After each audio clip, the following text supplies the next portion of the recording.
Fatalo fatu ne fiafile so fa mani malo Yesu Kristo tato maftanga ya to o mawa mayele ni fasalamo e nua pena tafailang so ifo manuia malo lavo o mayele tua lo to se fua so mato wola tato te filo e lungo nei por kalame o fai no ino na ngoma fa missionare fa staya ile tua ile na fa ma o ni mo na ngale mo fai ona tato filo e ne fiafi ya patalo fatu fo ile mato maftana isso e fa fino nei mane fa to ya Rachel ya o ne neva no mato te mafitai ma so fo io no o le tūlanga o lo ia ile ngā rima wha missionari. Ia male nau nau ina ia toi whao lo la ina. Ia ngā rima wha missionari pe o na wala ui nei tātou ia tua. E ne la fia fia whatalo whatu lo sua whawhenanga ia fiti o lia.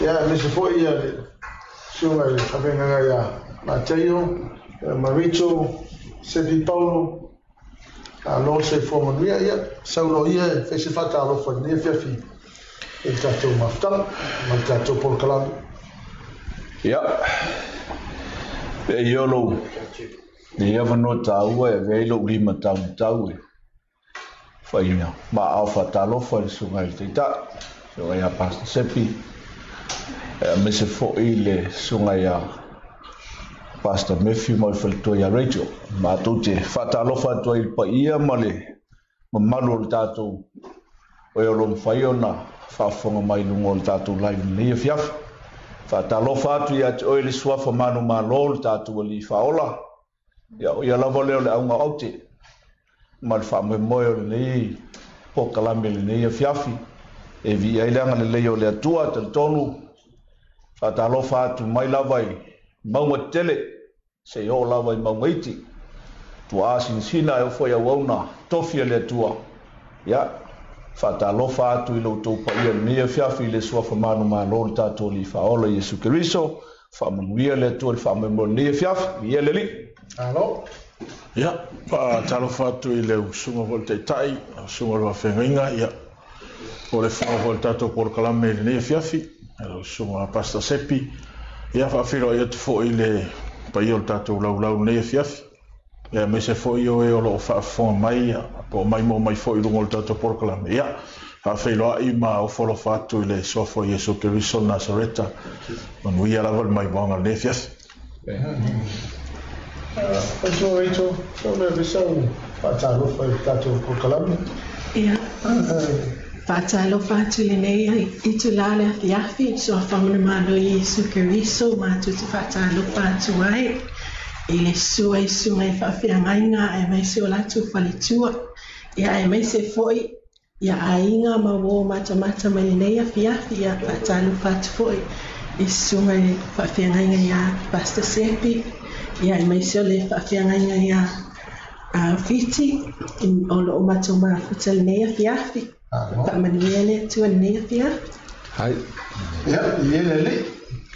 Ole fa mo le nei por clave.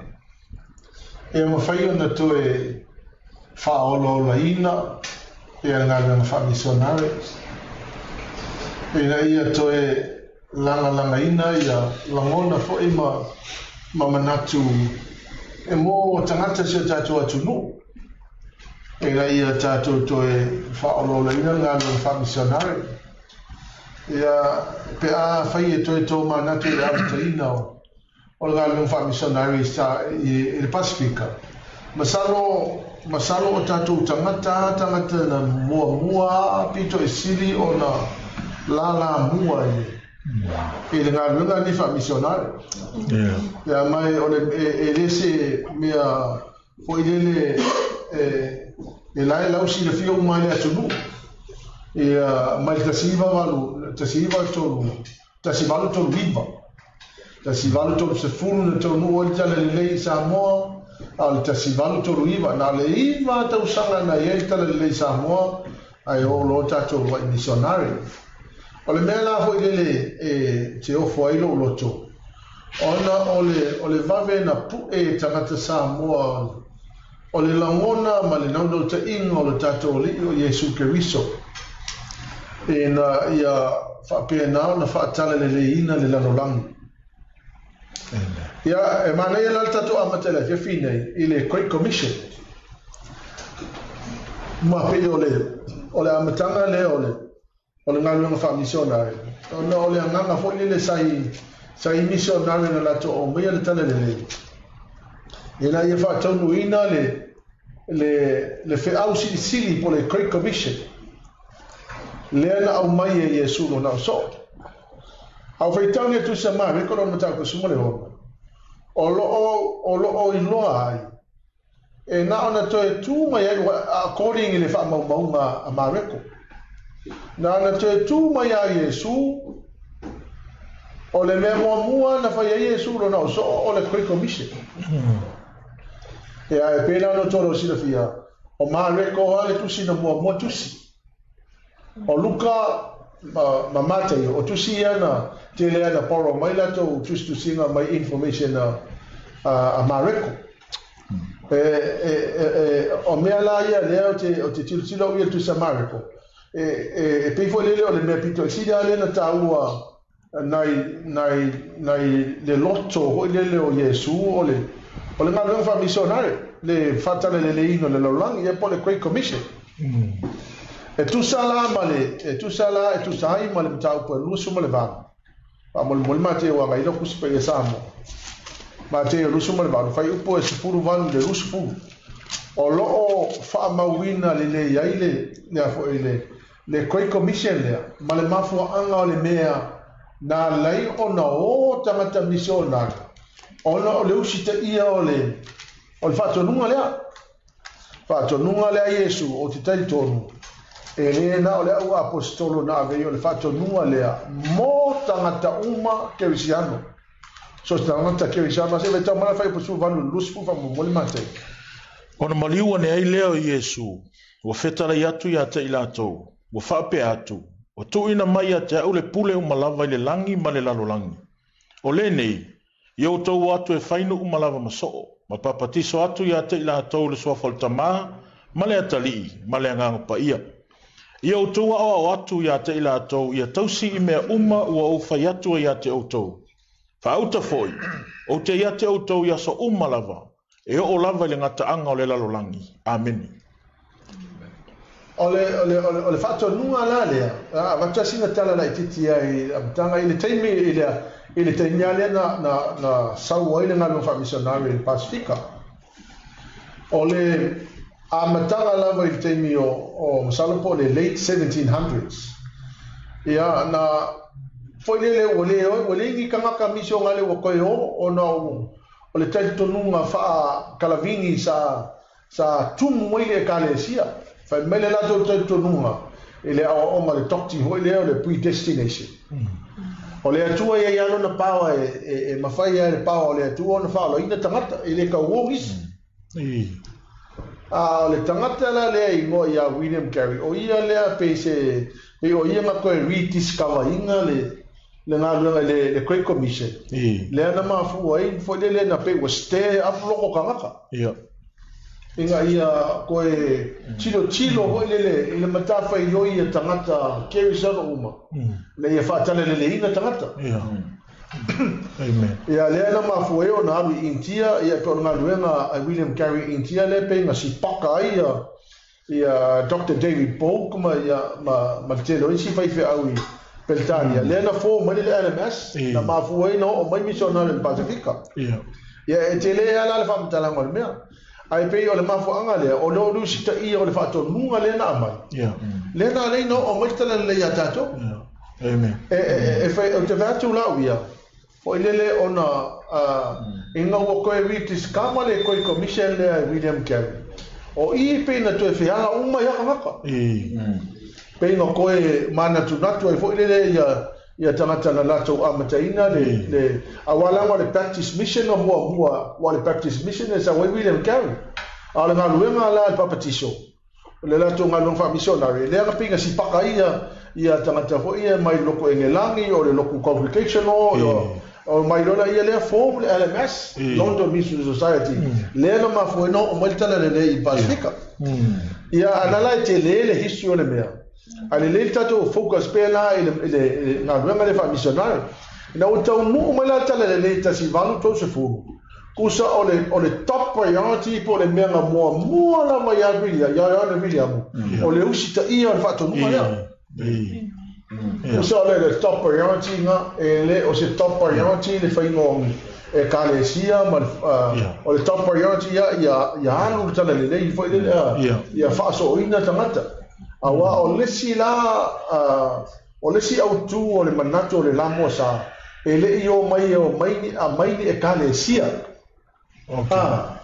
ele io mai e kalesia bonia o onga ni e kalesia na o mai le tala le lei a Yesu Keriso o le London Mission Society la ele se mea ale efakasa o le LMS o le London Mission Society o le fala putonga ngai mal tolo telo e kalesia ese Episcopalian o le congregation o le loko engelangi e vela to umana no mai fo le form le LMS ya pela o te mana o la to te imentato o le fato nunga le Yesu na aveno na auso le na pe nga stea ya no ko kankai mo le ya mana tuala o le fato nunga le parliamented le nga mai itangata ke sa Roma o le fato nunga ele o se option it's not an option it's a command yes o no minga la ele se kako me fa ya o le pule kako pe fa pe le fa mele it's a command it is every Christian assignment to complete ia le mele le koi commission ai fioti tato amen o le fato nunga la fa mai go and make disciples of all nations. Amen. And over my go and create all the 5 churches around the world. Or they make disciples of all nations. Go means to live where you are. Go live where you are. And go to a place where we can snatch people out of hell and into heaven. Amen. Pela ole bela na lo tete ola wa ula fe sili le fe fine mane wita tu tano no yo. Ola le da o e fa matala ino le mission. To you, what is mission?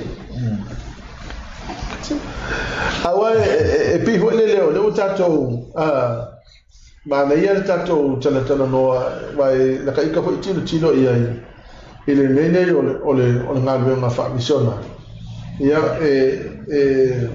le o se mea ho ile e te tato ma po le ale winga ole me ole mission ole se tato no po ale winga ole me ole mission. In your own words. No, fit. Ole faftaia mo fafsidi o tatu tilo lava le aunga ma le fame mo po kalami le ngalo nga fa missionary ol me mo ia pe tilo ia pe on sa do foi la sunga ole fatununga na mai le tua ao na fato nuina pe fonsamo e le se me foi se fai unha fole ai o la tilo ia ni me le miss en ia po ole a fa misiona ole fa mo le tua ina ia lave ina anganga o tangata mai le fa fanonga pe tatu tilo ia I pe ona sa no foi o le me mo la vale na sa no Yesu na o to tu mai o ia ma o le fatu foi leo le tua ma e te tonu foi la lo u la ngona ia le faulea e leo ama ia ave se fainga malo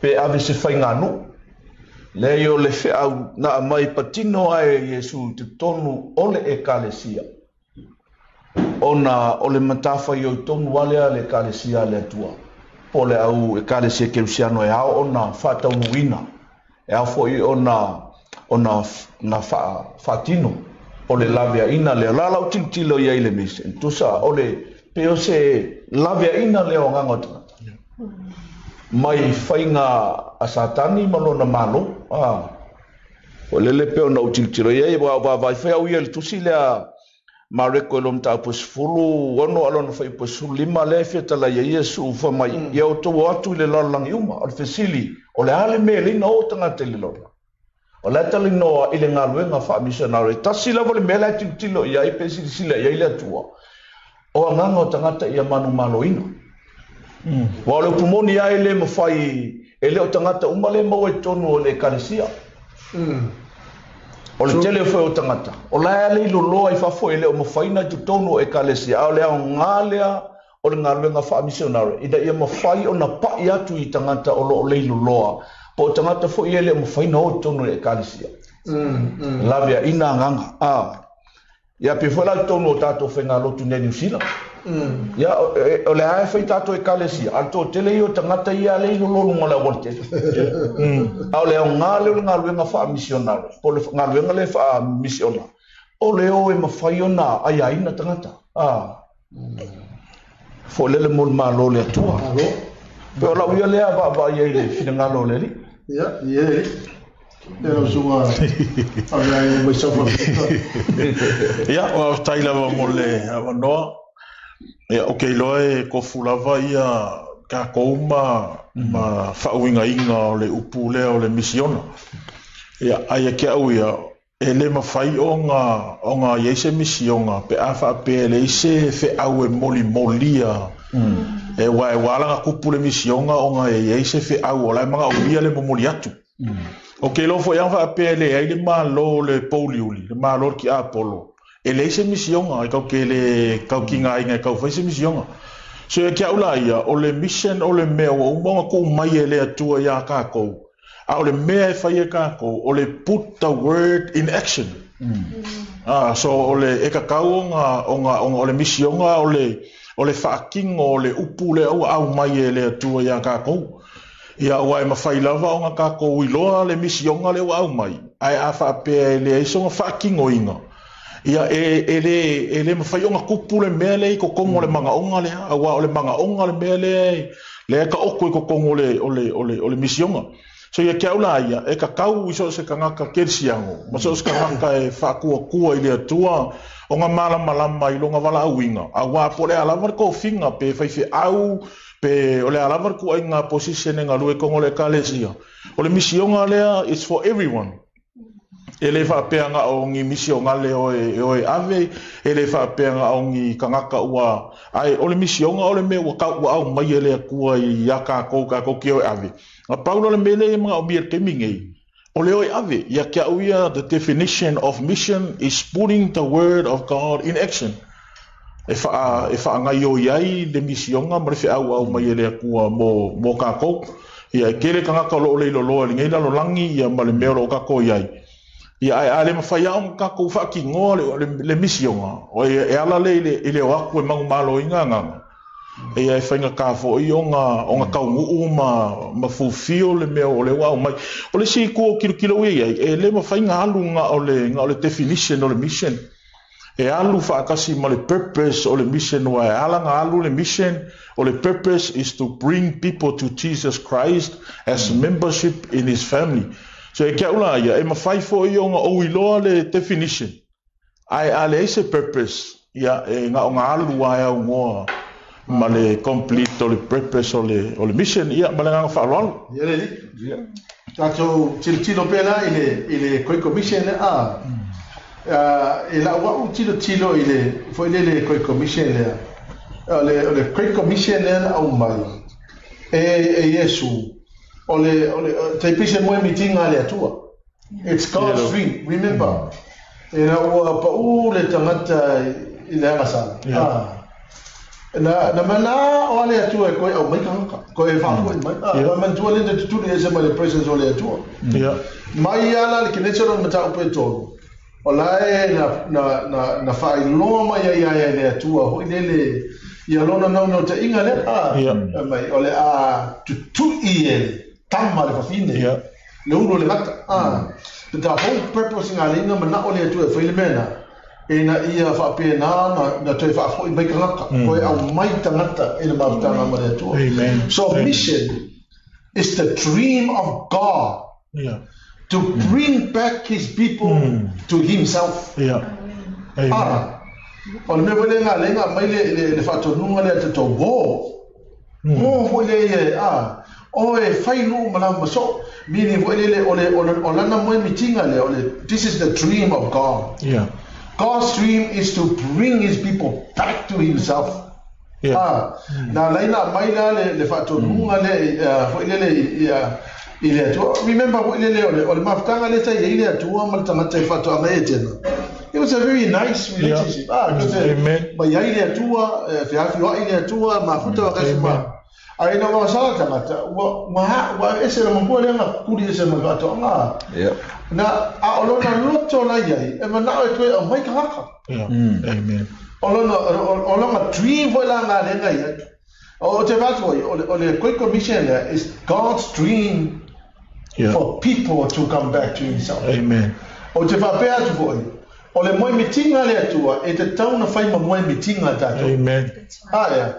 Because o le desire le atua is to bring people back to himself. O moi te tau wala na fai ma moi mitinga tato is to bring people to Jesus. Hallelujah. To Jesus.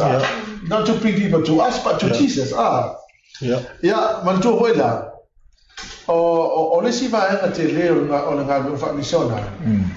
Mata o le ale mea nei o ngane ifo ka ngaka Mosalemi le atu le kau kalkongu ala ngale ifo tangata nei le lolo langi i le atua anga i le iloa e ngaka ngaka atu mo ile anga ua iloa e tangata nalta atua se mamua levanga pungo mo mai o vala i ka ngaka i le fefewa i fo le ifo le atua because it makes me wonder Fapio. The only reason why these people are not bowing to God because they do not know God. O lo winga la, o le misiona le la wa tilo. O le tato mo fa I lo I tangata Yesu. O le purpose la e le fa pea o le o mai fole le yakum mo ka ko. But o le o mai tangata le as long as they bow down to God. Amen. Because now they know God. We go and we tell them God, and when they know God, they bow down to God.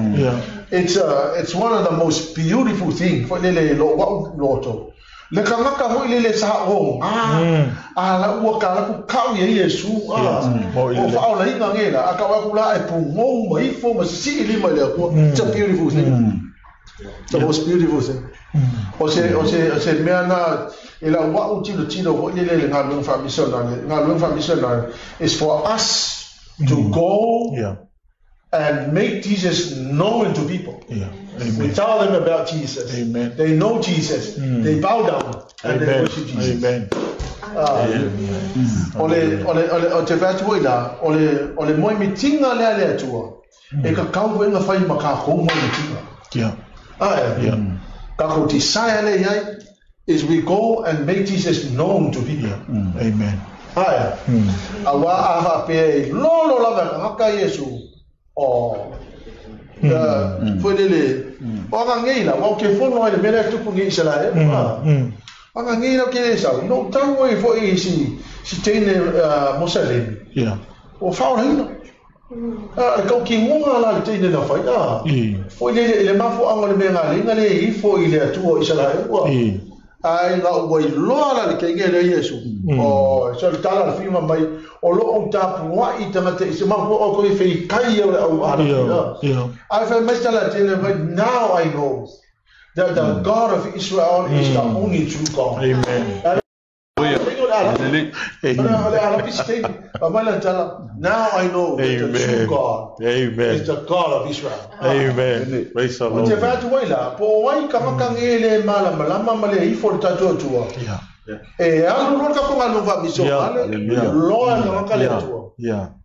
They will bow down to God.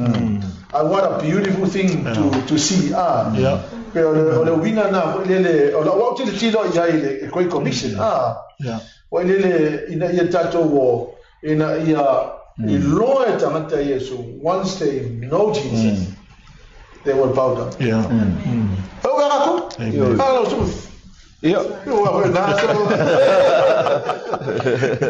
abi fale le se to au mayo le ana nafi ya pa fitika foi ngala ele ifo foi o ele lo so se ta un mele bas o sa no fo ile pe o fanga na uso mo sale mi fo se fate teinga fo ona o tele o tatu pe le fifia ina tangata o le mafu anga le mal malam da titilo foi lá ile tu si le anga ngalo tau ko valu fai po lo sulo no anga fai po fase fu ma tu fo le temile na fata ape ile kale sia le temile na le na lu ila ngelu fai ya Filipo ho ile alu alu anga fo ile le tuitonga alu anga Jerusalema ya na lo na Filipo mo na le lo ai te u feilo e namale e muka ya la mela tu ola fai taule muka ile tu si vola isa ya limoto le mal man tu la le no fasili ya fo ya Filipo po mala de la me fai taule mortala tamano ya oila la malam namba pale se fa malam ai vai le na ua fa pula ya Filipo le winga tomu wa mal tangata le fai taule male me sau tangata le o Yesu e fai ya na tali tono lo te malo talia mana o le baptiso pe o le winga tono o fam tala ngol ta o na le nga fa mission wa le mo fai na ilo mo salemi le atua le mal malama ya Yesu mai lo po la ta o le upo le tu male mai foi e fo mata po ile tu pe ale mana pe ka ko le yo so ta o tele le nga lo nga fa missionary ina ye mo fai o na ilo e tangata le tu ya me ton wanga fo ile o fa mo fa pe e ke le fo ile da ko play dinga ka ngi ba fa pe fo ile ni ka ka ile o ni ro ile le te fa pe ele ai mafua na le ifo tangata ne ile tua la tote le no le tu o le sili la o ai na ke fa ia na nga le o la u ila le o ai la e fai no Yesu tangata me akonga la nga le e pe vo le e pe e lo wa lo mona vo le it's time mo ka o ma sabe o lo ko e le pe vo le lo nga na fa che le la tato o che vo le na ba vo le si vo le sunga man fai tu la ngolo ai pe yo le o mena le o tilo che le ka o le mele tauna e tauna tato tilo ho le ya awai e se kamai so ya ole the mission field ola pisini le fine where is the mission field fe mala ku ole mission field awale le ka kala mo fa le mission field ya o fe mala ku ole mission field e tu sa la male Lucas fu fa fo suono lusunto o lo ye fa ta otto fo ile na fetala Yesu ma mai na ye matai na ye sa miel tau samanga o na fai o le matai ya na o invite mai tangata o invite mai tangata ya fa mai la e atu ya ona invite ayo mai fa ele si o mai fa atu ye matai ala na o kubo mai se fa mai tangata ke le la ko pisi le o mai ya la ko mi fa o ya mai lo ta la matai o le yo lo yala mama mai a punu na o pula fa sa bola fa punu na ale o fa palangi sa o le compound kasi la le me fa ka ko fa o si ala tangata tu fa mai ke lo e ia taimi e ia taimi o le upu le vaonga le vaonga ku si paia ole pulu nau alfa palangi al komparo inga mako ka ko wa mako ngai me ka so bo na no va misio okay o mako ngai ma ia tanga ya ole si ka commission fio o lo wa ai lo wa tama ma lo tina ma lo buso ma lo jo fine ya matanga la volto wa ai ma ko soma ya ma relative o fele si mission fio place of work. That's right. Bea ke venga lunga? E kumu i kanga kai le ino Yesu. Mo ila. E kumu i kanga kai le o ifo ya Yesu, o ngai le ino Yesu. O fere si mission field, o sports field, me le fei kalo. Ka kumi e ka alu, e ma fei ngā vea o se mission ngali, ke ka alu e leo ka alu ngana kapiti. O e mission ngali, malaya kapiti. Ala ye kanga e mga umia ne sea ya Yesu. O vele si mission fio yo communities bele community samo o wale ke vai yo bele vai o ngale vangal bele vai o male va o ai ya se kala mo ya Yesu community sole community samo community konga community o Pacific Islands communities o vele si mission fio ka ko le ango o ke na si se ni ko ke pilong la kumu ka makale faule o vele si mission fio o le o akumu la le la o le silanga mi chapa fo dele o ke la mona la le la si da to lo suma ma te yo o richo wa pe o lo le ke lo nga lo ni ai ma ne fe se fa mo tala ko ile lo fo ile lo nga lo e ne lo nga lo e ya ma ne pe introduce fo suma le kapo ma ftanga ne fia ia ne se fo ile tato fa fonga ma ele tolo fo ia ile nga lo fera i o no sa fa flika. Ja, maar taile vai le sunga le fonga tatu por kalame. Ia o lo ngoa ia Matthew Sepi Paulo ia o lo tolua lea ia o Harmony Rachel. Ma ua leo o ngalu missionary le atunu ule o Afrika Saute i le tule i Johannesburg. Ia o Gauteng le ngole province ia o Boksburg North le mela tu ele kale si o lo matou. O lo matou no foi ma ngalu ruenga iai. Ia, vi ala vale atua o whalongongo fo ea nea fiafia o se toi whafangu fo ima se toi whaamalo si au. Ia ile iai fo i totono le ngaluenga wha missionary. Ia te au ia o le nofoanga o le ngaluenga wha missionary. O whea ale mea o lo iei se tangata o lo le iloa i le lalolangi. Ia o le o inga e kau ngā luanga ia ngaluenga wha missionary. O le mato iai i Afrika i Saute ia e se foi lea si o manga mai e se foi lea tu ainga anga nuu ma ko ke mato te ola fa tasi manai nei tangata ia mato anga ia tu foi mato ia e se foi me fia ia nei tangata e se me le mato te o tu ai mato ia e te le ala le e se senga ma le tu langa i me uma lava e o le mi tanu na luia le mi tanu na yo. Ia o le kurupu mua wa e lua kurupu ia ngā inga i Afrika. O le kurupu mua lea ua atoa ni le valu tausanga ia o ke topa. Masina nei ia o mātou. E atoa le so fitu o Novemba ia le fitu tausanga talu o na mātou i o. So o le sila vaenga e valu tausanga ia o mātou e fitu tausanga lea o le atoa ia Novemba. Talu o na mātou ngā lulu e i Afrika. Pale ngang whaaloano. What made you decide to go? Well, I say na mona na o tia o lua na le ona o se manatu e te rua o ngā fa misena. Ia, wa taimo le fa sil e ate uia sa ola e fo ia ile ia se la ngona fa pe i se taimi o le alu i se ngaluenga fa missionary. Ia e peita ia ua fa longo i tono le a onga foi sa o tauina ai Pifona e sau noi le amatanga i nai o tātou tamā mana i tua a sa onga ruenga wha missionary. Ia mare tu ainga ata mai na maua i lātou e o aiele e le tangata ata mamai tele pe o ni tangata sa te le so lātou experience fo ele le ngā ruenga wha missionary. Ia sa vea lava le malu i tau o se mea sa tupua i te tono lota i te ia loto. Ia me se foi mo vava ailava i le walawina mai le atua. Ia tele ia o ni mea sa vava ai ai ua whapena ona unfold le atua mea sa tale malama ai. ia pita I ua fa mala mai na ele tua ia o tfole tono la onga wa o ina ia vai tono la onga I ngalu wenga la vale fa missionar ia o ina pesa fa pena ona fa malo sia I lole loto ia o mau le ola ma le malo sia o tala vou fo I le ola ia ile se taimi va pena ona fa nga ina I mo ngalu wenga le tua wa le o fo I me lalangi ia le ia ma se mea le sa mau ai le taimi sa I lalangi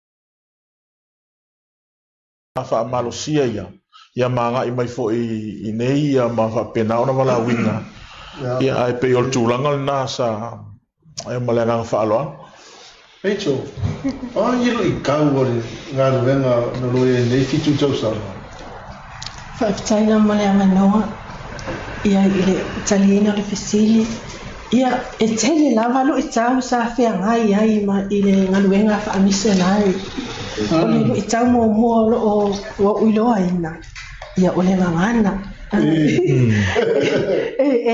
ese ia to aina tangata ia ma to te whaafesanga se fulu tasi ngangana le atu no ia ele mawhai ona ta o ina umaya ngana le taime tasi ia peo le ingilisi le ma to te whaonga ina ma to te tala noa ai ma ave le whaolatanga ma le taimi fo ia le ma to te awa o ina I fo ia le ngana wa tatau ona ma to iloa ina ia ngana nei tangata ia ma to te o ina ngana pe whainga ka fo ngani kau ka se up ole lo Italia whainga ka o se upu o kai anu se kai mia kau wha ma sangi ai lo talau lau whai vai le ta uina le ole upu ia ole si ia lo Itau ia ole tau ma whai le wha ma sangi I anga matu ma approach ia tangata ia wai le ma sangi ma tau I tangata ia malato tu fo I maanga malato anga nu ia ole mateo tala noa ai nei tangata ma fa ma sani ai fo ia te ila to ia ole silo I tau ia ole o mate o nei mato ainga e lunga le fainga tale ole motusia ole mafutanga a fa an ma tu o tatou sa moa e ma fana ole mafutanga ali tamam tinama lana pana ia o nisinalu I taimi fo I lunga le mission field e maute mama ai ma to te mana o miena yo matina fo ia le mama o atu le ma to te ia ai ole lo Itau fo ile na ia I ma to ia ole alofa malanga le ole atu on ma to pa moi ngale taimi fo ile mo te ia I to tonu ia o mea ai o mea tau ma fo le atu ia fainga ta fo ngalinga na bako o atu ia e moti tilo te me ia motele ma sangi ai I mea ai ia ele ma fai ona mato mo fai le mission ai motele e tata lava na mato fa ma sangi ai wai ai ia me ai la tunu e te tofu ai ia le ni taste ma na ia foi na le ia ia le tu ia oni lo itanga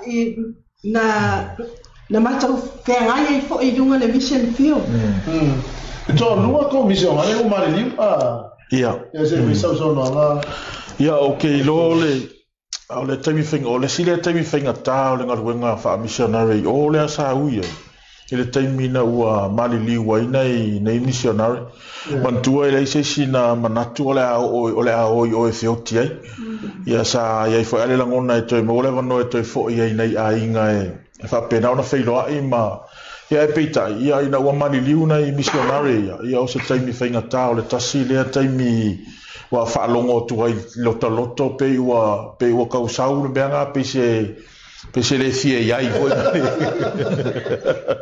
onga le uva ia kule oki mai o ia e va I vasal mako me olo mako ia fenga ka fo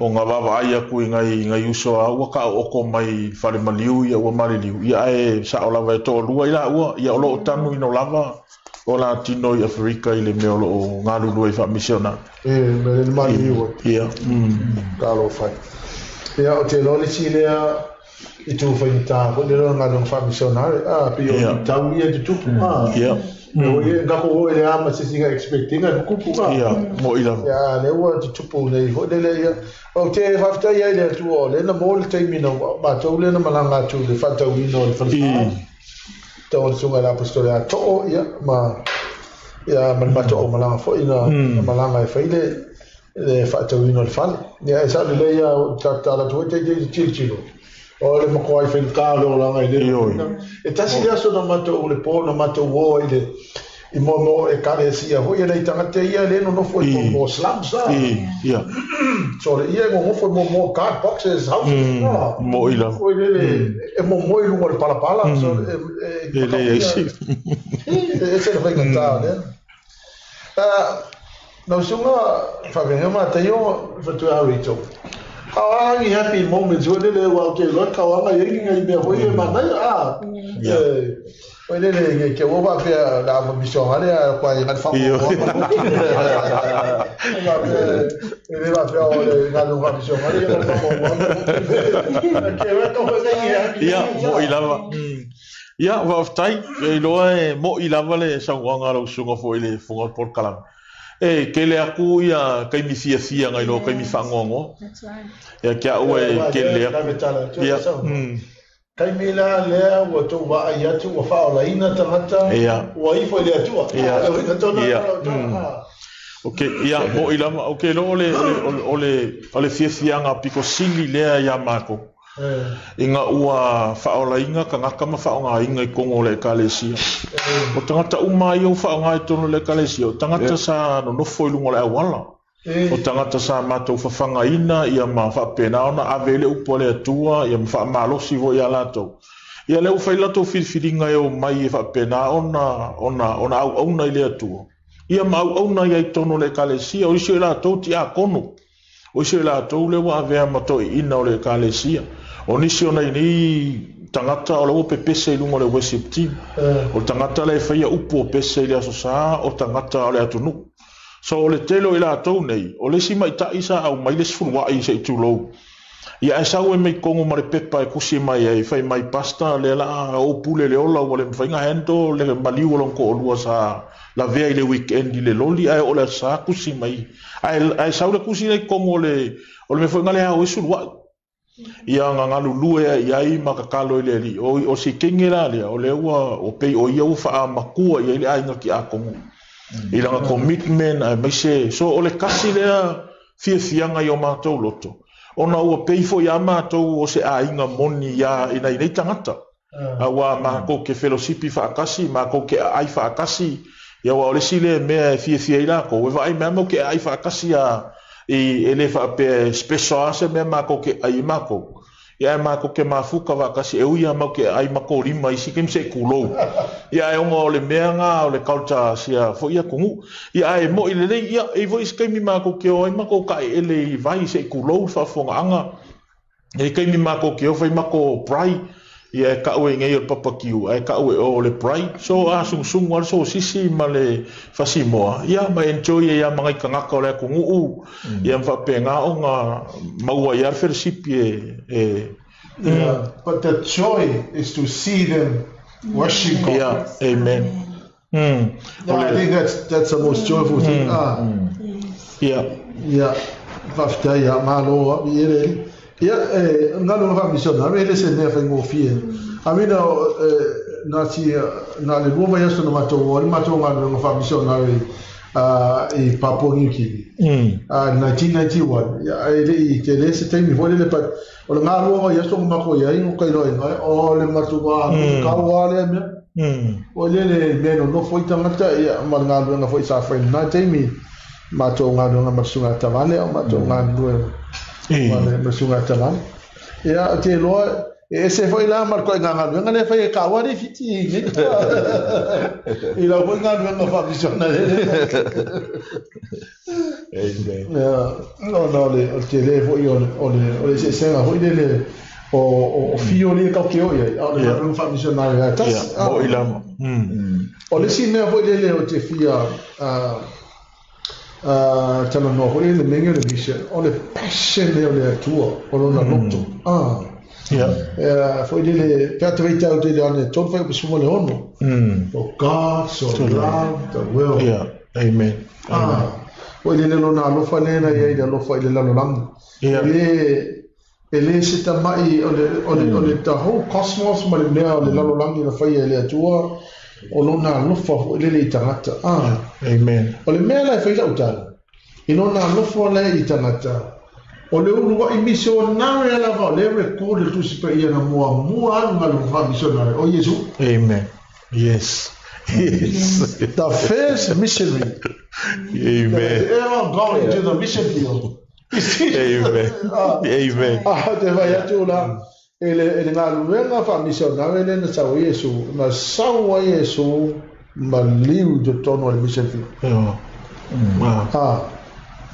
Poi va aila ia o le passion o le tua mai ai na avea ma passion o Yesu o te teletono voi la o le passion o Yesu e te tauna avea ma ka ko foi passion.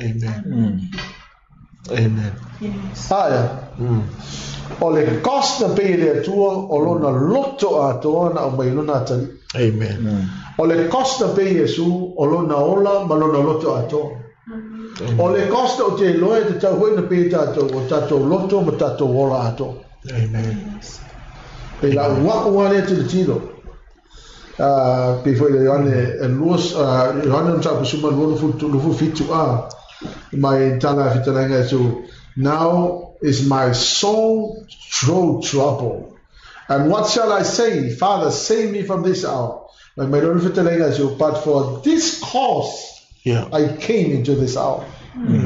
Yesu, o le mafua angale no usau ni lo langi ne. O te famai no va peatu. O le mafua angale ka ko mai le no. Ina ia tato o mai. E fata no le mele na fai mai Yesu ko ke o e fai. Amen. O le mafu anga fo ile na tato e. O mafu anga le kele na take tato wa pe o mafu anga no fa na mo le ngino langi is to have my life, enjoy my life. Fai fo uma.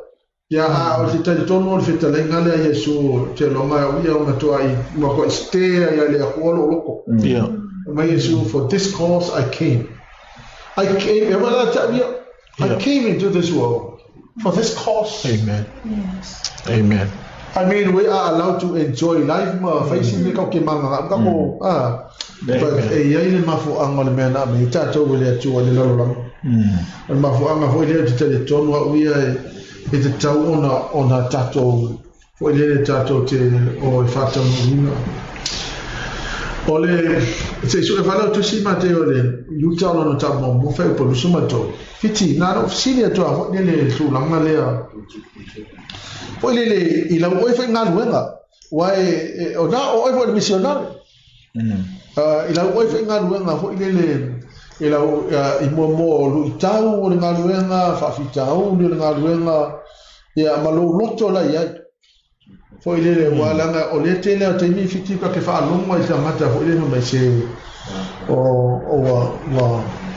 o fa ma vai le sitanga o o pen out e pole a fa lo lo ku wa pen out ama poi la italiana la suba fiti le ila o ele mala o hina ele tua mal mafu anga da isa we o la lola e ia ni kai minga e ho se la mona va pena ya after ya mole fa si fo le fia fila sunga ita ya on me o la fam talanga fo le pe amata tu le ya e se ale fa mo te sa o tai tai nei ni fila ya el fa mo na o mai e mai le fa na le su ni lumana ya mo lo teleilo o pokala mele tu na mai ni suia ya mo fa nga ye le tu ele fo so ta ma fo te fai fia o wala ta ia ngaluenga sa fai o so swani pena am ta fo ngaluenga sa ngalu ma ta pe te ma fo ya se pima ya malota no ta ino yo ta loa tiri le tu fo le no le o langa fo sa lai ya ele si po mo lo langi yo ro ya a lo yo lo ke wa fa ngaluenga le tu ya ele se nga venga fingo fi ya bo ila oi e fa kai mi ho le alo pe wa makanka wa ngai fo la le wa ho le kele o fa fika al mela fo le penga o winga ele nga pa yelo tama fo fa ele mo foi mo kamalo si pe ale o me fa fika amen pe o ka wi nga me ko lengi fo lo ka ya o la o ngai le ele mission nga le tu na mai pe o ele wa me mongi ya ele fengo fie e fengo fie nga venga le tu e lo fucking oinga a ole me piko sili le mo fenka or ko fesi le maka ya ko mo ngalo yo sa mo o sio le mo ngalo nga kara i vole le ya kanta ko ngi mai ale e foi ko ala ki ku le foi ko yo o ya kai mi wa ku mai kala ke fa lo mo ku lo ma fu fau a o ri ka u nga le tu ya fo lele e lu ya fo lo ka loko ya le wa ya wa amakanga masa ki fo lele sa o ka ko maka ka ya fa lo ko ris ka mi fo lele ya anu vai se mektono ai nga ko wa ai ku ile li lang ngar yo la no is fo ka mi wo pe wa ka ko kinga inga o ma fo o ya ngar yo ake kuwa ile li fo le so ngi mai ile kai kai ngar nga mai fucking ngar ole mongi ai e se so ma li lo wo au mo ile mo ia finka ma fika ya e so ma li ia lo nga ka unga pe ole kala fo ela apostolo yo paulo e kus fo nga nga un kapo lusfu wa ke mi fo la malangai ya nga roma maliwo e me kara malo le kala la apostolo ya e o ilo wola ke le nga ngawi se fa umale lo mo e male o yo lo ngol kanga kai ka mo le i po a fa ka ke mo e male o ai me se yo le faiva nga mai ya pe o isi fai kau ia kuspa ia ka ke fai kau ia ma lu ia fo lo ka ia lo ko le o mo ngai le ya o ele se singa fai fa mo mo e voi mo mau ia sunga le ke na makanga luenga yo e de fai ngo fiele e o kai minga ko fiele sunga se pie e ra ya o le la fki a kom ya o ya se se o ke le na no ka ma fo le lo ki a kom o me nga ko ma e o le ka ke musu ka ke algo ko mo le ai wa ka ngaluenga le lima o mi foi ka le ngalu ya wa kai lo so mo li o ai salo e fai tau mai le yutanga mo fai po suto amo le ka kia i le si mai na te leo nga ko ngaluenga le ma na o le tu ko o fai nga lo va misionar a o isi o to fa ola ya ila to male matau ia se ia te ila to mai le afi ma ia o to ino ile ofu a PC ele tino aleluia ele li ela le sila le va na ta o ta tunga lo fa biso amen ka se mai mo ka mo le ki ka o le fi ai ma wo lo o ko ila lo ai ma wo lo mi ki ko ta mala na ka ko le ka se me ka o le fo le se si fa como fo le empty hell and populate heaven amen o le ya ave esi ya fa ngale se olia ai fa kumule la amen ola vesila how do we empty hell and populate heaven wa ole sila le ma fo anga le fo le fa ta ko kalame nei e alan fa ko kalame nei ole fa mo e na ia stelo to tamata ma to fa ma ko inspire kanata to get it out in the mission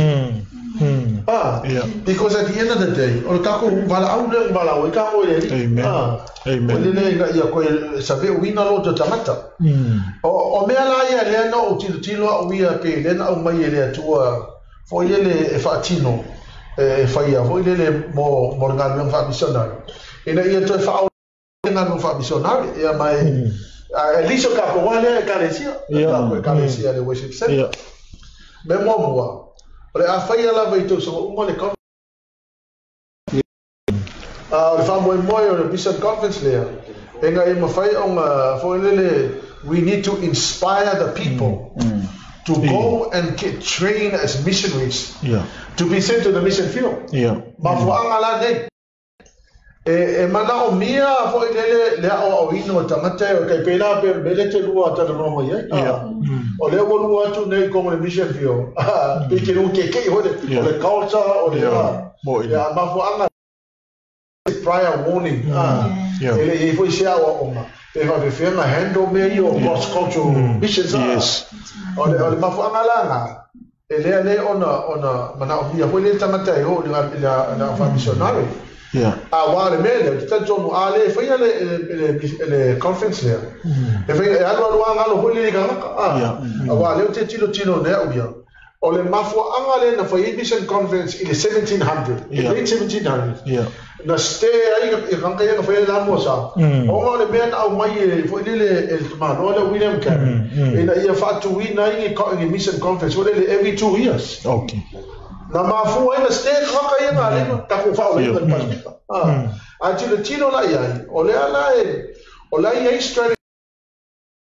Ka pela the mission conference. But when I didn't no we are suggest with the committee.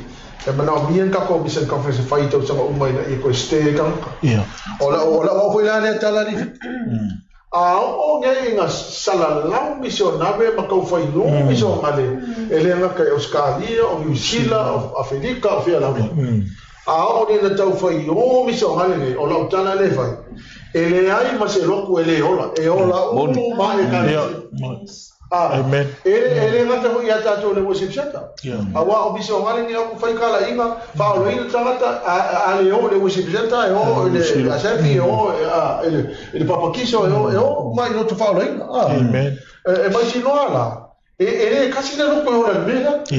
O ele. Ma ki mo ai kele roko o lo mai me foi na te tono via. O la ye kamaka ia o kilo nge wi ele roko ma. Ia e va tu go ia le. Poi le ka vai ia o ta on le me le lotu la ia. Ia ka vai e consonale o la official ka la i le ia. E o ia so o ia so pa. Ai vai foi le e te la to la tu wa ia ka le ia. O le fa o le se senala.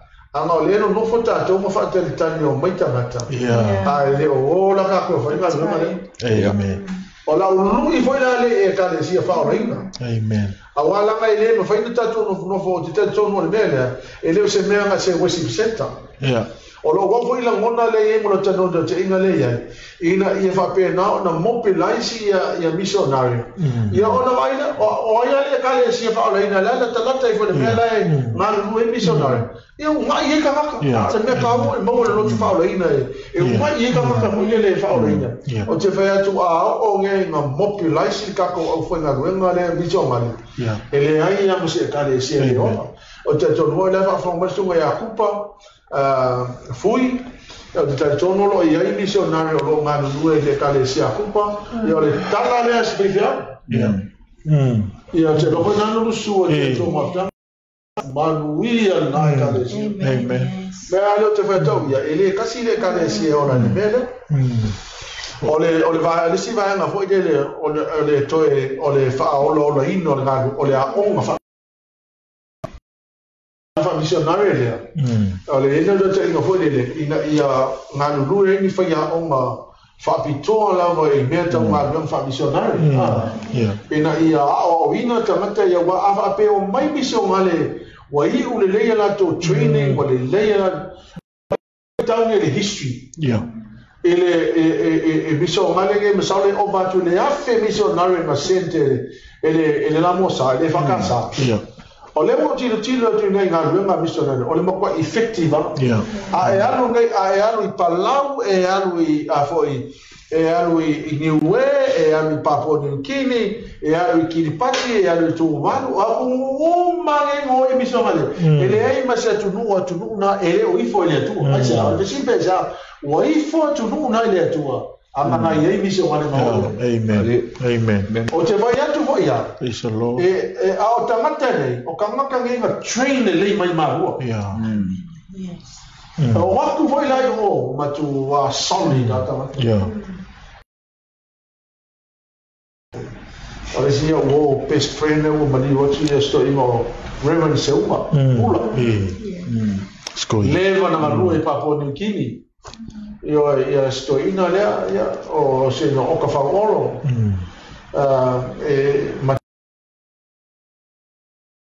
ia o kangakangi ia malangu wangu whaiwhi au no a te tino nei lea o le mapua effective ana menu lea wai tu lomu la wale upeto e tau a saru niso mani le ia o ngafo ile le train fali le e la ia ine angango le tu o te fatu e ene kele ama hena mga mia ne so amo mena le ona mana o mia lava le ona e ho ina le na ia se no to ina ia to e fale le tato au o le ngala na o lo ngalu ina ia mato ngalu fe masunga le lipule ya fua ya mise na fe ya ongolo ia ina ia to e fa le le tato au ia pela vai ia ole si mea tāua lava no o te mana fo ia tu fa te le fefine o kako sponsors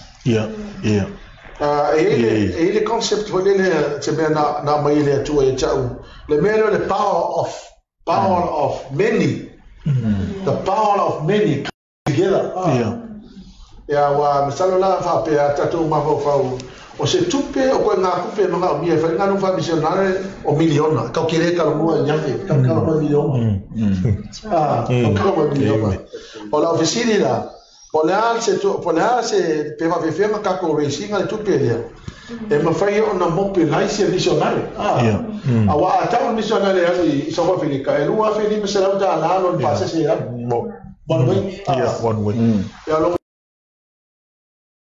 io e Felica non vengo a fa per e lui ha fe di ma se lau e il passe se alo a fa per le sei fa per lui ha fe di se lau mi so male ya fia lui ha fe di se lau fa che se lau ya lui se lau di ma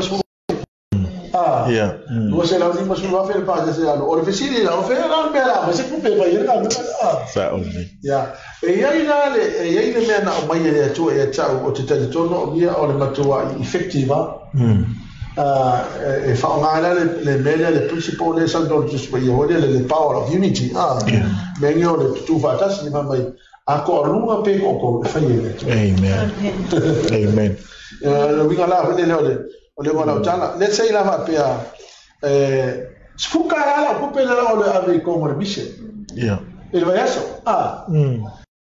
la a fatele lima sul lova yaso lima se lu sfukara la kupe la va va bela e kolua fe ya kamakaia le makuku vakas no ngala fa ke a kolua fe kamakaia makuku vakas e kasi ke si malelima o se furu milion ma wow kolua fe tamata ma tu fatasi se furu ta la le vai yaso ma ko pe ave como kono wa fe na kai ku fa kasi e kasi ke si malelima o milion ma kauza ba ora fa amen ngala ava pe e o mo afe e na fa ke ra ka manga e ru o mo fe ka ko milion ma se la lu su Scopi che lei che io lo vinga la no kala le powerful ke le meno le power of one power of together the power of many meno la ko mai fa kasi da tu fantas o ngangi fa ka inga foi le te fa to bia se mea o te tonu e ma fainga ka ko faia ena ia fai ona mopi lai se o fainga na misonga ya ona ya meshe fu tono la ma mea le te tono bia at least mo le worship se ta la to ina ia ma fai ona mopi lai se o fainga amen so what is the purpose of our endeavors, our mission endeavors? Our mission purpose is that people will bow down and worship King Jesus. Amen. At the end of the day, Amen. When I am lifted up from the earth, I will draw everybody to myself. This simply means When Jesus is made known to the world, the people will lift Jesus high. Amen. O te whai atu fo e le se ka mai mea me le fo le mawhaina whai e le atua pe a o nge na ka ko whai ku whakas inga ia whai lo Yesu le lololang. Amen. What a beautiful thing ka ko ai ifo Yesu. Amen. Ai ifo tangata ya Yesu. Amen. Praise the Lord. For at the end of our lives, we come before God in heaven, and we see the people there no mai na lato no ina Yesu ono le tato ngaluema, and we see the beautiful. Amen. Amen. Ya ona fai ulo tato por kalame ono tato taimine nei po. Amen. Ele sai ono fai upo eval. Then I hear the voice of the Lord. This is Isaiah. Whom shall I send, and who will go for us? And I say, here I am. Send me. Amen. We are looking for people who are willing and with willing hearts to go and make Jesus to the world. Amen. So that the world will bow down to King Jesus. Amen. Amen. Ya mai te whapea te hoi nei e whiawhi. O le aim a tō nei tau mo whaina. I no e tangata Yesu. Ma ifo tangata i a Yesu. Amen. It's the most beautiful thing to see. Amen. When people are bowing down and Jesus is lifted high. Amen. Amen. Ole mea pito siri lea na nau iai e na pai o na ifo tangata le atua o na walato noa le atua na malato si tia Yesu ma maua lunga. Amen. Amen. Maua lunga Yesu ya ni le atua tantono le Amen. amatanga le o tato wha moe le po kalame. Amen. Ina ia whapenao na fisoso ane maile nga mare atua. Tato maftanga whaina fiti, sau no ia sau no whai unei po, na tuwai ai sungai. Whawhia ia māteo, whaitu a rito, se la sau no whai. Ia ona tato, whaile tato proklame nei po. Amen. Ja. Tal tono ia ele asisi me o le vi ngai fo i le tu nei fiafi. Amen. Ina u faiona fato u fo i nei po kalame. E muli tu fo i le nga fatai. Pa ia fo o si tato o tunu o lo faiona mai mo mai. Ia ona le talia fo i tono mota o lo lawa lo matu tu fatu fo i tu sa mal fa mai mo o le nei po kalame. O le aunga lava ma le wha moe o le toe sa ve uina lea ma le toe whang o le soifua wha missionary o si o tātou wa tunu. Ina ia wha awau pea le missiona le ngata na mai e le tua tātou te whātino ina. Na sa wha awau e nei o tātou tu a u whai ilangi fo launga ono le tala ina o le whingalo le tua. Ia o le aunga le mal wha moe o le toi wha manatu ma toi whangu awa o lo iai le wala au le tua i tu tonu si o tātou o tunu i nei ngā ruenga o le wha missionary ia le moli e toile ngā ngā whaaftai i le wha avanoina o lo tau taimi ia e mai se fo i o se avano mwhai ai o na wha afungaina fo i o lo mātou tala no atu nei e fiafi e wha manguia le tua wha sausaunga si o tātou o tunu nei e fiafi. Ja, aftai lava mo le no. Ja, te loele te fa se lia fo ia se fa matalanga le vai ngale fifi. E ho wa sa no su e fa fenenga. Ia o le loto lava na etas. Ina ia fa pena ona tele ni tangata fa pe ona o fola to wola. Ia fa awa wina le ngaluenga fa missionary. Ia ona wotele lava le saito e fia selina. Ia woto e titi le au whainga ruenga. Me lea ia o le aungal namar wha moe moe o nei wha moe moe lenga le nefiafi. Ia tau ina ia le leili atua le upu alulu ina nefiafi. Ia wa pēnā ona tupu ai se langona i hoi lavolo mai mua mai. whaongaina lo wola o maua lea wanoa e te au nei lea tua nga luenga wha missionary. Me voi lea i e moli atu lo whaanga i le sunga ia Pastor Willie Malfantua Aneri.